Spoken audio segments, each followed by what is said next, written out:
Kalian. Dan di akhir khutbah yang saat ini, kami ingin sampaikan, mumpung kami berada di atas mimbar ini, masalah besar dalam masyarakat juga yang sangat sulit pada saat ini adalah anak-anak muda kita kembali kepada disibukkan dengan masalah game. Kami ingin sampaikan karena di mimbar ini, karena di sini adalah waliul amr, di sini juga adalah orang tua, begitu juga anak muda. Hari ini perjudian dulu itu sudah berpindah hanya di tangan kita. Game yang dimainkan hari ini itu adalah ada perjudian di situ. Hanya dalam kadang duduk sekali duduk hanya 1 jam 5 jam 2 juta 3 juta hilang uang daripadanya. Hanya apa? Gambling dengan game yang dia main. Cukup hanya sekedar search kemudian hanya usap saja, kemudian nanti kemungkinan akan dapat uang. Beli chip, setelah beli chip kemudian Anda bisa gambling, bisa main judi. Hanya dengan sekedar satu tangan saja yang bergerak, Anda kemungkinan akan untung. Tidak ada, saudaraku sekalian, dalam berjudi itu orang kaya, tidak ada. Tidak ada. Allah berfirman dalam Al-Quran, dalam surah Al-Ma'idah sudah jelas. Ya ayyuhalladzina amanu innamal khamru wal maisiru wal ansabu wal azlamu rijsun min amali syaitan fajtanibu. Wahai orang-orang yang beriman, sesungguhnya khamar, berjudi, ya, wal ansab, kemudian menyembelih untuk berhala, wal azlam, mengundi nasib dengan anak panah, ya, rijsun min amali syaitan, najis kata Allah daripada perbuatan syaitan. Fajtanibuh la'allakum tuflihun, jauhilah agar kalian beruntung. Innama yuridu syaitan an yuqi'a bainakumul adawata wal baghdha fil khamri wal maisir. Sesungguhnya syaitan itu maunya dia, kata Allah, an yuqi'a bainakumul adawata wal baghdha, permusuhan dan kebencian. Orang yang berjudi tidak akan pernah akur. Satu menang, satu kalah. Tidak akan pernah akur. Satu menang, satu kalah. Itulah yang dia inginkan. Wa yasuddakum an dzikrillah wa anis shalah, agar kalian jauh daripada ingat Allah, hanya selalu ingat akan uang, ingat akan judi. Karena kalau sudah kalah, ingin supaya menang. Kalau sudah menang, ingin menang lagi. Terus begitu. Ada sebuah studi di Inggris pada tahun 2006. Didapatkan bahwa yang pemain judi ini itu adalah kemungkinan dua. Yang pertama adalah pendidikannya rendah. Yang kedua adalah masalah penyakit jiwa. Kalau pendidikannya tinggi, ada masalah penyakit jiwa.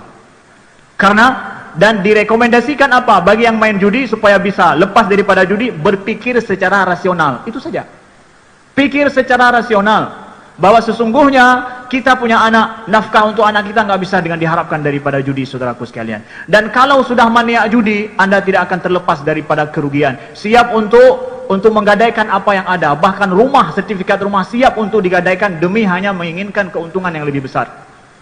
Maka sebelum terjadi ini, saudaraku sekalian, jangan menolong, jangan membantu perjudian ini ada di tempat kita. Untuk yang membuka kedai kopi, kafe, sesungguhnya Anda kalau menjual chip itu adalah haram hukumnya, tidak halal. Pendapatan daripada chip game yang di situ orang akan berjudi, atau bahkan game secara umum bagi anak-anak kita pada hari ini.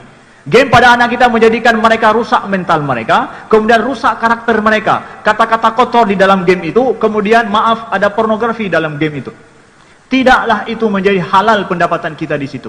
Anak kita bermain bukan seperti kita main catur. Dulu kita main catur mungkin hanya sekitar 15 menit karena penat, setelah itu tinggalkan. Walaupun demikian para ulama ada yang tidak menghalalkan main catur. Kenapa? Lalai.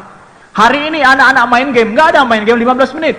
Tetapi dia akan main game berjam-jam dan hari-harinya dengan itu. Lebih naas lagi mereka tidak tidur malam karena pada tengah malam ada poin yang lebih besar. Mereka akan terus begitu.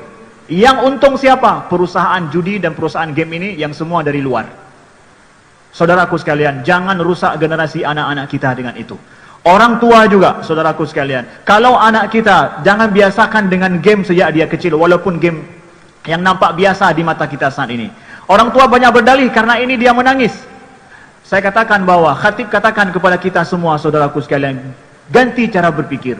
Lebih merdu suara tangisan anak kita yang kecil karena minta HP, daripada nanti kita akan menangis gara-gara rusak mentalnya dan rusak tingkah lakunya dan juga rusak masa depannya. Kalau dia perlu menangis, ajak. Kalau perlu 2 kasur, taruh 2 kasur. Menangislah sekeras-kerasnya. Ayah lebih suka melihat kamu menangis.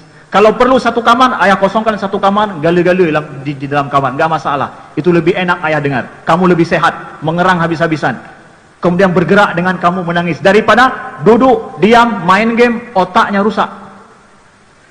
Saudaraku sekalian, mohon ini kita perhatikan karena ini adalah generasi milenial hari ini yang menjadi penyakit. Mohon menjadi perhatian kita. Mudah-mudahan apa yang khatib sampaikan, identitas kita jaga, kemudian masalah hari-hari kita sama-sama kita membantu untuk menjaganya. Janganlah mencari pendapatan daripada pendapatan yang tidak halal, yang syubhat, apalagi yang halal.